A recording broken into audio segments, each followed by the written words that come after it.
Hello student, আমি তোমাদের M sir তোমাদের সকলকে স্বাগত জানাই। আজকের এই ভিডিওটি তোমাদের জন্য অত্যন্ত গুরুত্বপূর্ণ হতে চলেছে, কেননা তোমরা অনেকেই দুশ্চিন্তার মধ্যে রয়েছো এবং অনেকেই চিন্তিত এবং তোমাদের রাতের ঘুম উড়ে গিয়েছে, তাই না? যে বিশেষ করে তোমরা যারা এসএলএসটি একাদশ দ্বাদশ এবং নবম দশমের নিয়োগ প্রক্রিয়ার সাথে যুক্ত আছো এবং প্রতিদিন চিন্তায় দিন কাটাচ্ছ এবং চারিদিকে প্রচুর গুজব, প্যানেল কি ক্যান্সেল হয়ে যাবে, নিয়োগ কি আদৌ হবে, সেটা নিয়ে কিন্তু অনেক গুজব কিন্তু রটছে। তাই সো বন্ধুরা, আজকের এই ভিডিওটা একদম প্রথম থেকে শেষ পর্যন্ত খুব মন দিয়ে দেখো। আমি গ্যারেন্টি দিচ্ছি যে তোমাদের মনের সমস্ত প্রশ্নের উত্তর আজ তোমরা পেয়ে যাবে। দেখো, সবার আগে একটা কথা খুব স্পষ্টভাবে জানিয়ে রাখি যে নিয়োগ 100% কিন্তু হবেই হবে, ঠিক আছে? কোনো প্যানেল ক্যান্সেল হচ্ছে না। যারা 11-12 অর্থাৎ একাদশ দ্বাদশে চাকরি পেয়েছে তারা প্রত্যেকে কিন্তু স্কুলে জয়েন করবে। চলো এবার পুরো বিষয়টা কিন্তু যুক্তি এবং তথ্যের ভিত্তিতে বিস্তারিতভাবে আলোচনা করা যাক। দেখো, কিছুদিন আগে সুপ্রিম কোর্টে এক্সপায়ারি প্যানেল সংক্রান্ত একটি কেস উঠেছিল, তাই না? তোমরা অনেকেই জানো যে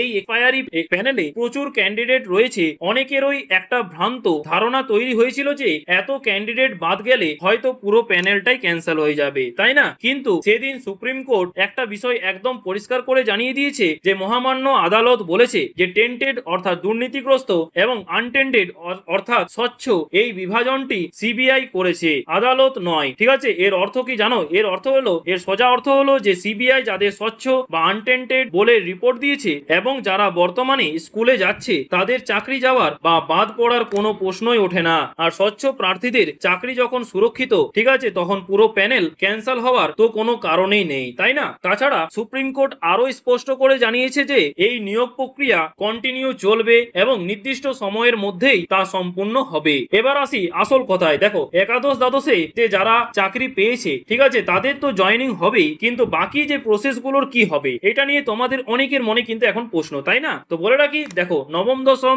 এবং একাদশ দ্বাদশের ক্ষেত্রে কাউন্সেলিং বাকি আছে, অনেকের ভেরিফিকেশন বাকি, আবার কিছু সাবজেক্টের ক্ষেত্রে ইন্টারভিউ প্রক্রিয়াও কিন্তু পুরোটাই বাকি রয়ে গেছে। এই প্রসেসগুলো খুব তাড়াতাড়ি শুরু হতে চলেছে। তাহলে তোমাদের উদ্দেশ্যে বলে রাখি যে এই প্রসেসগুলো খুব তাড়াতাড়ি শুরু হতে চলেছে। তোমরা অনেকেই প্রশ্ন করছো যে নোটিশ কবে আসবে। নোটিশ আসার আগে আমাদের বুঝতে হবে যে বর্তমান প্রসেসটা ঠিক কোন জায়গায় আটকে আছে। দেখো, বলে রাখি যে বর্তমানে সব থেকে বড় আপডেট বা সমস্যার জায়গা হলো যে এই মুহূর্তে এসএসসির কোনো স্থায়ী বা পার্মানেন্ট চেয়ারম্যান নেই। এর পাশাপাশি শিক্ষামন্ত্রীও বর্তমানে পদে নেই, ঠিক আছে? আর তোমরা ভালো করেই জানো যে কাউন্সেলিং, ভেরিফিকেশন বা ইন্টারভিউ এই পুরো নিয়োগ প্রক্রিয়াটি পরিচালনা করে স্কুল সার্ভিস কমিশন অর্থাৎ এসএসসি। আর সেই কমিশনেই যদি পার্মানেন্ট চেয়ারম্যান না থাকে তাহলে কাজ এগোবে কিভাবে, তাই না? তাছাড়া আপাতত এসএসসির যিনি সেক্রেটারি আছেন তাকে কিন্তু চেয়ারম্যানের অতিরিক্ত দায়িত্ব দেওয়া হয়েছে। এখন প্রশ্ন হলো যে প্রসেস শুরু হবে কার হাত ধরে, তাই না? দেখো, মুখ্যমন্ত্রী যদি সরাসরি নির্দেশ দেয় তাহলে বর্তমান সেক্রেটারি যিনি অস্থায়ী চেয়ারম্যানের দায়িত্বে আছেন তার হাত ধরেই কিন্তু প্রসেস শুরু হয়ে যেতে পারে। মানে আমাদের মাননীয় মুখ্যমন্ত্রী শুভেন্দু অধিকারী তিনি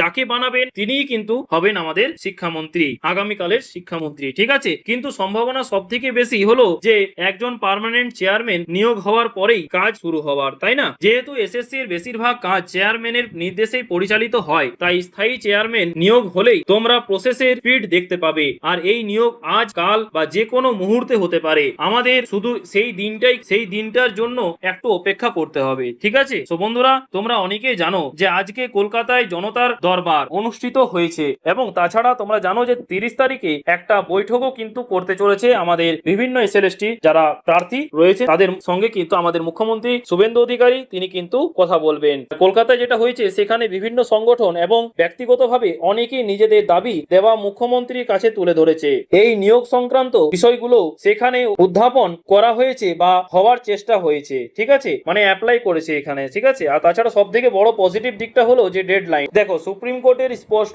নির্দেশ রয়েছে যে আগামী 31শে আগস্টের মধ্যে এই নিয়োগ প্রক্রিয়া সম্পন্ন করতে হবে এবং রাজ্য সরকারের হাতে যথেষ্ট সময় রয়েছে এবং এই সরকার কোনোভাবেই নিয়োগ প্রক্রিয়াকে আর দীর্ঘায়িত বা ঢিলেমি করতে চাইছে না। নির্দিষ্ট সময়ের মধ্যেই কিন্তু তারা নিয়োগ সম্পন্ন করতে বদ্ধপরিকর। তো বন্ধুরা, সবশেষে একটা কথাই বলবো, অনেকেই বর্তমান পরিস্থিতির সাথে 2016 সালের নিয়োগের তুলনা করছে, কিন্তু মনে রাখবে এই পরীক্ষাটি গ্যাজেট মেনে সম্পূর্ণ নিয়ম অনুযায়ী হয়েছে। এটা এতটাই সোজা নয় যে কেউ মুখে বলল আর প্যানেল বাতিল হয়ে গেল।